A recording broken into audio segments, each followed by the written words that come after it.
सुप्रभात। आज आजादी के इस स्वतंत्रता दिवस के अमृत महोत्सव के शुभ अवसर पर यहाँ उपस्थित हमारे विद्यालय के प्रबंध समिति के सदस्यगण, माननीय सचिव महोदय, अध्यक्ष महोदय, प्रधानाध्यापक महोदय और आदरणीय अपने अपने विषयों में प्रवीण सह शिक्षक तथा मेरे दोस्तों, आज मेरे तरफ से आजादी के इस 77वें वर्ष की ढेर सारी शुभकामनाएं। मैं सचिव मिश्रा वर्ग 10 का छात्र हूँ और आजादी के इस 77वें वर्ष की उपलक्ष्य में एक छोटा सा हिंदी भाषण प्रस्तुत करने जा रहा हूँ। तो मैं अपने भाषण की शुरुआत इन दो पंक्तियों के साथ करना चाहूंगा।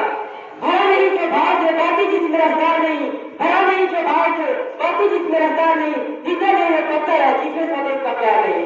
हमारा देश 15 अगस्त 1947 ईस्वी को आजाद हुआ था और हर दम हम लोग हमेशा अपनी आजादी को याद करते हुए एक जश्न मनाते हैं। आजादी को मतलब वही समझ सकता है जिसने कभी किसी का गुलामी की हो।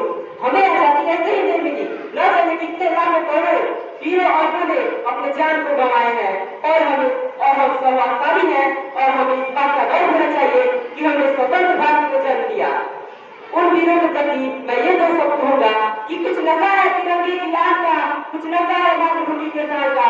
हम लहराएंगे हर जगह तिरंगा, हम लहराएंगे हर जगह तिरंगा, क्योंकि कुछ नशा है हिंदुस्तान के शान का। और मैं प्राचीन कालीन, मध्यकालीन तथा आधुनिक भारत के उदाहरणों से यह स्पष्ट करना चाहूंगा कि जब हम उन फिरंगियों को फेरे में फंसे थे तो रंग बसंती चोला के एक आवाज पे टोले पे टोले बढ़ाते थे और तीन तला जिंदाबाद वंदे मातरम के एक नारे पे हमारे वीरों के खून में आ जाने वाला यह उबाल अंग्रेजी शासन की जड़ हिला देता था।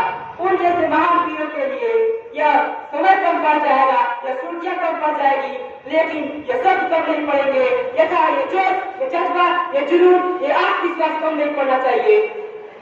और मैं उन जैसे महान वीरों के माताओं के प्रति ये दो शब्द कहूंगा। मौत की मंडियों में बर्बर की गोलियां दी जाती है, अरे मौत की मंडियों में बर्बर की गोलियां दी जाती है, अरे जब भी वतन ने मांगी है कुर्बानियां, मां ने भर की गोलियां दी है।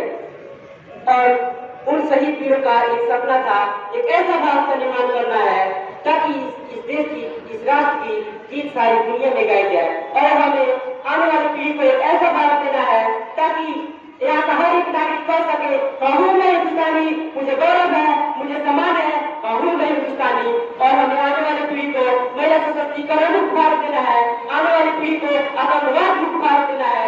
और इतना करते हुए मैं अपने वाणी को विराम देता हूँ। जय हिंद, जय भारत।